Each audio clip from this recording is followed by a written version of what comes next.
We have Mr. Dele Farotimi. He is a lawyer, a Nigerian lawyer and author, democracy advocate, and public intellectual known for his fearless stance on justice, accountable governance, and social reform in Africa. Fearlessly speaking truth to power. We've heard some of his story, and he'll be talking to us, giving us his own perspectives on the topic for today. Thank you so much. All right, let me just start. Africa in 2026. We're looking at political leadership and governance.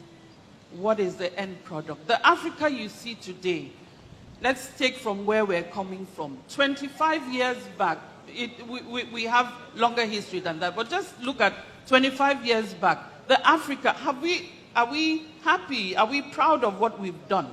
Let me start with Mr. Farotimi, please. He's far away from me. Good afternoon, everybody. Good afternoon.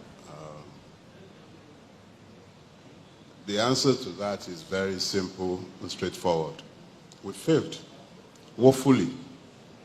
And the evidence is all around us. We needn't look too far. Everything suggests that we failed. Very woefully. If you want me to start delving into the substance of that, I'm happy to, but it was a pretty straightforward question. Yes. How well have we done, Abby? We failed. All right.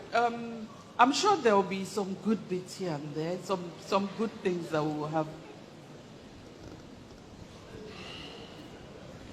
We'll hold the thoughts. Let's take the question to the next. Mr. Farotimi, your non-negotiables from the leader. You've said quite a lot, and everybody knows where you stand on these things, but 3 non-negotiables. If a young person asked you, what are your expectations? What will be the end product from leadership? It is my own firm belief that purpose influences design. And it is the end to which you intend to put a system that should influence the way you design the system. One of the basic non-negotiable for me is that the Nigerian state should be subjected to the rule of law. That is far from the case today. We are a nation governed by the whims and caprices of men. And because of that, one of the first things that do not happen in Nigeria is that the law does not rule in this country. So the first thing for me is that the law must rule. It must bound me as a citizen, quote and unquote, because I become a citizen only when the law rules. When the law does not rule, I remain the victim, subject to the whims and caprices of small men who think only of what they'll hit here and now and no more. Second thing, a state exists solely for the protection of the lives and properties of those who live within its boundaries. In that most basic of way, Nigeria has failed woefully. 39 children, some younger than 2 years old, are exposed to the elements. And those are the ones we know. People are being carried every day whose stories never make it to the newspaper or anywhere. Families make arrangements for ransom and burials without publicizing it. The Nigerian press will routinely ignore that it has happened as well. So, rule of law, security of lives and properties, and then justice. Even though it might seem like it's divorced from the first, they are linked, but they are also distinguishable. If the law is ruling, it simply means that the judges look to the law, not to the persons involved. And only the law should be the basis for the interpretation and adjudication of cases. Those are my minimum irreducibles. All right, this brings me to the issue of strength in institutions, how strong your institutions are. The issue of institutions, the strength of the institutions of a country. Some countries are doing better than others. in terms of...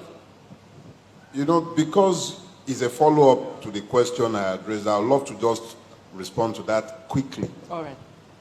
Your institutions are only as strong as the capacity of the law to rule in the space where the institution exists.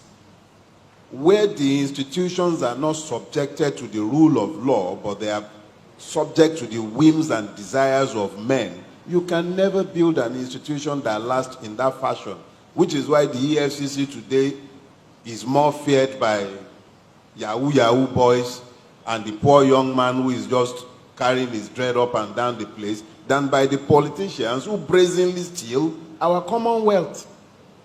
It is only in Nigeria you would have an anti-corruption agency and a person caught on camera wearing dollars becomes the chairman of a political party. Compromised persons occupy all levels of government offices, and we are talking about building institutions. What kind of institutions have we built? The absence of the rule of law has already compromised every institution that should uphold the state. Mr. Farotimi, the children are watching, they're right here. Holding leaders accountable, asking the right questions, knowing what to expect from their leaders. What would you say to them? For me? I think one of the first failings of Africa and of Nigeria is responsible for the question that has been asked of me just now. If there is an overarching vision behind which the people are being mobilized, that overarching vision is what would inform the system. By the system, the governance systems would be designed around the overarching vision that the leadership of the country is pursuing. Look at the theme. What is the end product? The end product is the function of a vision. The end product informs the system that will be designed. It informs the education curriculum that she just spoke of. Everything is designed around the vision. In the absence of vision, perversion reigns. And what we are always complaining about, lamenting about, discussing just now are the perversions.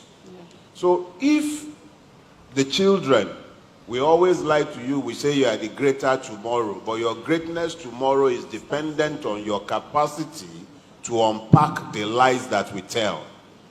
One of the lies we have told you is the illusion that you are citizens.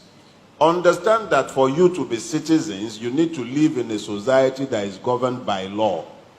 The one in which you live is not governed by law.